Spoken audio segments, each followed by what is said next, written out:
नमस्कार, मैं हूं अनुष्का और आप देख रहे हैं धुलाना दर्शन।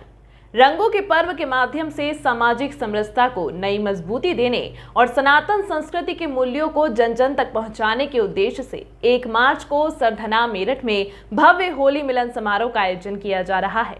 NH58 टोल प्लाजा के समीप मंगलम फार्म में होने वाला यह आयोजन प्रेम, सौहार्द और भाईचारे का जीवंत संदेश लेकर आ रहा है।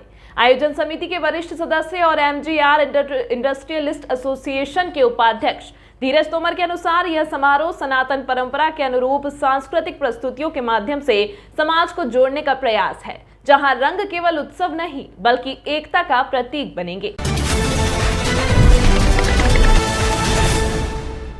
समारोह में धर्म और संस्कृति के प्रतिष्ठित मार्गदर्शक आचार्य महामंडलेश्वर स्वामी कैलाशानंद गिरी तथा महंत रविंद्रपुरी अध्यक्ष अखिल भारतीय अखाड़ा परिषद विशेष रूप से उपस्थित रहेंगे। वहीं हिंदुत्व के पुरोधा और क्षत्रिय समाज के प्रतिनिधि पूर्व विधायक संगीत सिंह सोम की सहभागिता कार्यक्रम को विशेष आयाम देगी।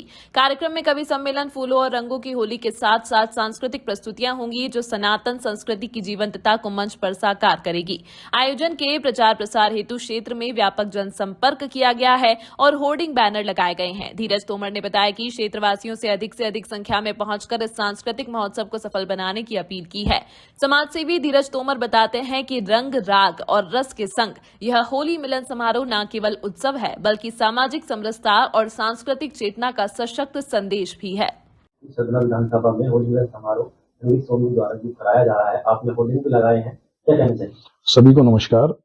देखिए, 1 मार्च को दिन रविवार होली मिलन का कार्यक्रम माननीय श्री संगीत सोम जी द्वारा ये दशरथपुर मंगलम फार्म हाउस सरदना विधानसभा मेरठ में किया जा रहा है। इस प्रोग्राम में आचार्य प्रमोद कृष्णन जी, आचार्य महामंडलेश्वर कैलाशानंद गिरी जी महाराज और अखिल भारतीय अखाड़ा परिषद के अध्यक्ष रविंद्रपुरी जी और कवि के रूप में अनामिका जैन जी, ये लोग भी इस कार्यक्रम में सम्मिलित हैं। ये एक सांस्कृतिक प्रोग्राम है, सांस्कृतिक कार्यक्रम है जो बहुत ही भव्य और दिव्य होने जा रहा है। साटा-चौरासी क्षेत्र में हमने और हमारे कुछ लोगों ने इसकी जिम्मेदारी ली। हमने घर घर लोगों को निमंत्रण पहुंचाए। हो सकता है कुछ लोग रह गए हों, तो उन लोगों को भी हम आपके माध्यम से इस प्रोग्राम के लिए आमंत्रित करते हैं। होली मिलन का जो ये कार्यक्रम संगीत सोम जी ने रखा हुआ है वहां पर, इसमें 1 लाख से ज्यादा लोगों के पहुंचने की संभावना है और हमारी साटा-चौरासी से, जिसमें धौलाना विधानसभा भी आती है, यहां से भी लगभग 10,000 या 10,000 से ज्यादा लोगों के पहुंचने की पूर्ण संभावना है। हम भी तैयारी कर रहे हैं और सभी लोग वहां जाने की तैयारी कर रहे हैं। यहाँ के भी जनप्रतिनिधि हैं, वो भी होली मिलन समारोह रखा हुआ है, तो क्या कहना चाहिए? देखिए, होली मिलन जो समारोह है वो लोगों को जोड़ने के लिए या आपसी किसी से वैचारिक मतभेद हैं, हर साल भूल कर और होली मिलन समारोह में एक साथ खड़े होने के लिए ये समारोह किए जाते हैं। कोई भी समारोह जो इस समारोह में लोग सम्मिलित ना हो पाए, उनके लिए किया जा रहा है, लोगों को रोकने के लिए किया जा रहा है। और जबकि हमारा जो साटा-चौरासी क्षेत्र है, यहाँ की जो जनता है, यहाँ के जो लोग हैं, वो क्रांतिकारी विचारधाराओं से प्रेरित लोग हैं, स्वाभिमानी लोग हैं।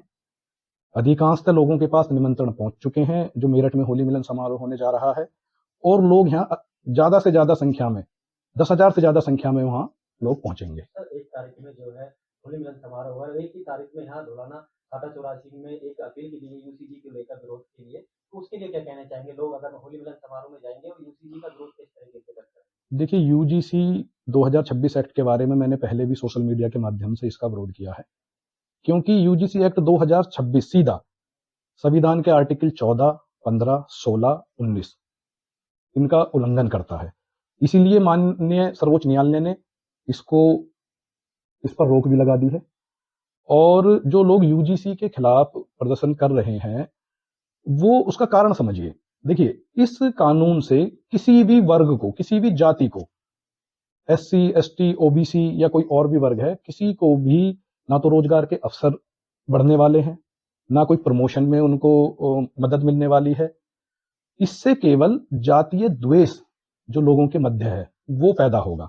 मेरा व्यक्तिगत मानना भी यही है कि जातीय द्वेष इस देश में यूजीसी एक्ट 2026 अगर ये सेम लागू हो जाता है जो यूजीसी एक्ट 2026 में लिखी गई बिंदु हैं, तो इससे देश में लोगों के बीच में, स्टूडेंट्स में जातीय द्वेष बढ़ जाएगा।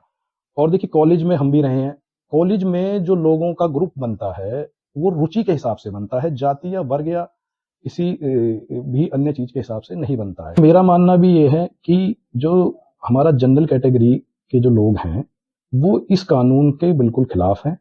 लोगों में भय व्याप्त हो रहा है, स्टूडेंट्स में भय व्याप्त हो रहा है, तो इस कानून को यूजीसी एक्ट 2026 को लागू किसी भी कीमत पे नहीं किया जाना चाहिए।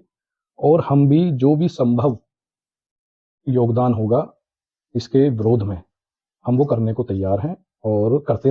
आप देख रहे हैं धुलाना दर्शन, जहां हम आपको धुलाना और आसपास की हर बड़ी खबर, हर सामाजिक सांस्कृतिक आयोजन और हर जनहित से जुड़े मुद्दे की सच्ची और विश्वसनीय जानकारी सबसे पहले और सबसे करीब से दिखाते हैं। बने रहिए हमारे साथ, क्योंकि धुलाना दर्शन है आपकी आवाज।